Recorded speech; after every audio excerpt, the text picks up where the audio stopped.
Hi friends, welcome to my YouTube channel. সকল দর্শক বন্ধুকে আবারও স্বাগতম জানাচ্ছি আমার ইউটিউব চ্যানেলে।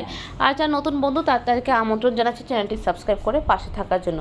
Here I am requesting to my all of new viewers and friends whose are just now connected through this YouTube video. Please subscribe my YouTube channel and stay connected. And if you guys are enjoy my cooking video of any of part, so please do like and share with your near and dear ones. আর বন্ধুরা, আজকের recipe দেখি বুঝতে পারছেন একটি মাছের recipe. অবশ্যই বাংলা এবং বাঙালি মাছ ভাতে আমরা প্রিয়। তো আমি আজকে একটু মজাদার একটি সর্ষে পাতুরি মাছের রেসিপি দেখাচ্ছি, যেটা কিনা সকলেরই অনেক প্রিয়। তো বন্ধুরা, আমরা পাঙ্গাস মাছ অনেকেই অনেকভাবে করে দেখেছি, খেয়েছি। তো এইভাবে একবার আপনারা বাসায় রান্না করে দেখুন, আমার মনে হচ্ছে যে আপনাদের অনেক অনেক ভালো লাগবে।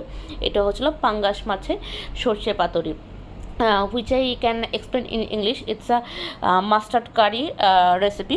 So I hope this recipe will give you better insights, and please let us know your valuable comments in our comment section, because your each and every comments always highly motivate us to continue this YouTube video. So let's get started. তো এখানে নিয়ে নিচ্ছি আদা রসুন বাটা, নিয়ে নিচ্ছি ধনে পাতা কুচি, নিয়ে নিচ্ছি সর্ষে বাটা, যেহেতু বলেছি এটা সর্ষে পাতুরি, তো অফকোর্স সর্ষে বাটা তো থাকবে। নিয়ে নিচ্ছি পেঁয়াজ। তো এগুলোই হচ্ছিলো সাব ইনগ্রিডিয়েন্টস। আর মেন অফকোর্স দ্য পাঙ্গাস মাছ আমার অনেক পছন্দের, কারণ এটা অনেকটা কাটা কম। তো এই পাঙ্গাস মাছটাই ভালো করে ধুয়ে কেটে নিয়ে নিয়েছি। তো আমরা মোটামুটি উপকরণ সম্পর্কে জেনে নিয়েছি। এখন ফিশ ম্যারিনেশনে চলে যাব। মাছ কীভাবে করে ম্যারিনেট করছি দিয়ে দিচ্ছি। এখানে পরিমাণ মতো নুন দিয়ে দেবো, সামান্য লাল মরিচের গুঁড়ো,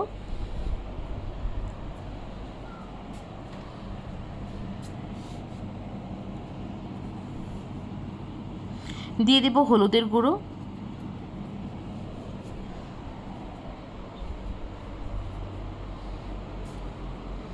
দিয়ে দিচ্ছি সামান্য রসুন বাটা, দিয়ে দিচ্ছি সামান্য আদা বাটা, দিয়ে দিচ্ছি সরিষার তেল। এখন এটাকে ভালো করে ম্যারিনেট করে নিব।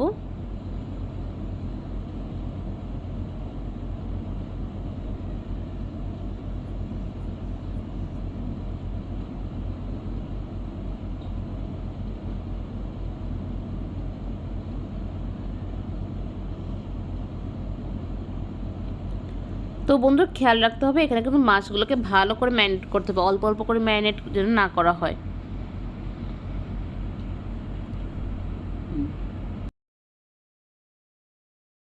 অনেক সময় পাঙ্গাস মাছের একটি গন্ধ থেকে থাকে, তো ভালো করে ম্যারিনেশন করলে সেই গন্ধটা কিন্তু অনেকখানি চলে যায়। তো আপনারা দেখতেই পাচ্ছেন এখানে ম্যারিনেশনে ঠিক কতক্ষণ লাগিয়ে করছি, প্রায় 3 থেকে 4 মিনিট ধরে আমি এখানে ম্যারিনেট করছি। এবং যত ভালো আপনারা ম্যারিনেট করে রাখবেন তত ভালো কিন্তু এই ফিশ পাতুরিটা হয়ে যায়। এবং ফিশ পাতুরির মেইনই হচ্ছিল আপনার ম্যারিনেশন, কতটুকু ভালোভাবে করা যায়। এখন আমি একটু সরষে তেল দিয়ে আর একটু ভালো করে আমি 1 থেকে 2 মিনিট ম্যারিনেট করে নিচ্ছি। এরপর চলে যাব পরবর্তী ধাপে। আমি একটি ফ্রাই প্যান নিচ্ছি, ফ্রাই প্যানে সামান্য নুন ছিটিয়ে নিচ্ছি। নুনটা কেন ছিটিয়েছি আই থিঙ্ক সবাই মোটামুটি জানে। এখানে আমি মাছগুলো ভেজে নেব। তো আমি এখানে সর্ষে তেল দিয়ে দিয়েছি। নুন দিলে কি হয় কি, মাছটা অনেক সুন্দর করে ভাজা হয় এবং এটা কোনো স্কিনটা যেন ভালো মতো যেন খুলে এসে পড়ে না লেগে যায়, সেটাই অ্যাকচুয়ালি সিকিউর করা হয়। তো আমি এখানে 1 বাই 1 সব মাছগুলো দিয়ে দিব।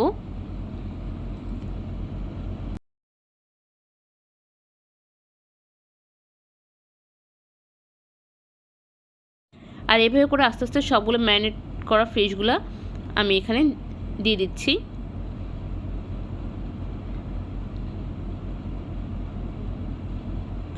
আর এভাবে করে আমি বেশ সুন্দর করে ভালো করে ভাজা ভাজা করে কষিয়ে নিচ্ছি।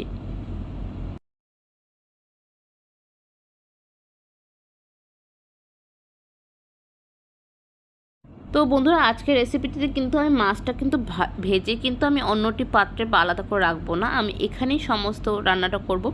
আমি জাস্ট এপিট ওপিট করে সর্বভাবে ভালো করে ভাজাটা সিকিউর করছি। যখন এটাকে ভালো করে ভাজা হয়ে যাবে, বাদামি রঙের পরিণত হয়ে যাবে, তখন আমি এখানে 1 বাই 1 করে বাদবাকি ইনগ্রিডিয়েন্টসগুলো দেওয়া শুরু করে দেব।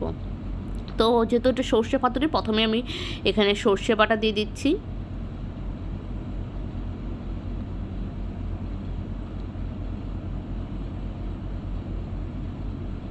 এরপর দিয়ে দিচ্ছি ঠান্ডা জল।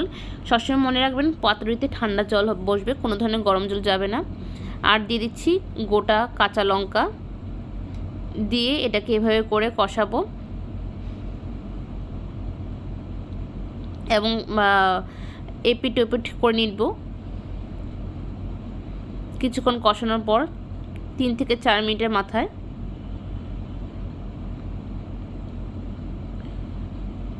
আর সামান্য একটু জল দিয়ে আমি এভাবে করে কষিয়ে নিচ্ছি। আর এই পর্যায়ে দিয়ে দিব আমি কাঁচা পেঁয়াজ,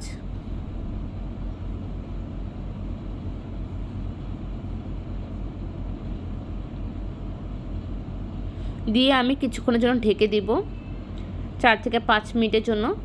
আফটার 4 to 5 মিনিটস আমি এটাকে উঠিয়ে নিলাম।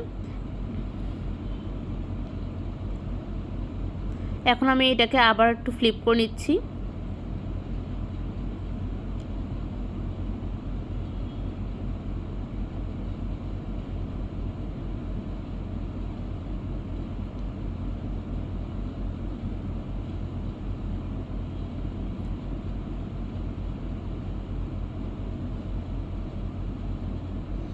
এরপর দিয়ে দেবো ধনেপাতা কুচি।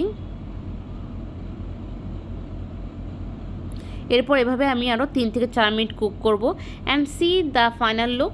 Now it's completely ready to test it and I am গনা to serve it with my favourite steam rice.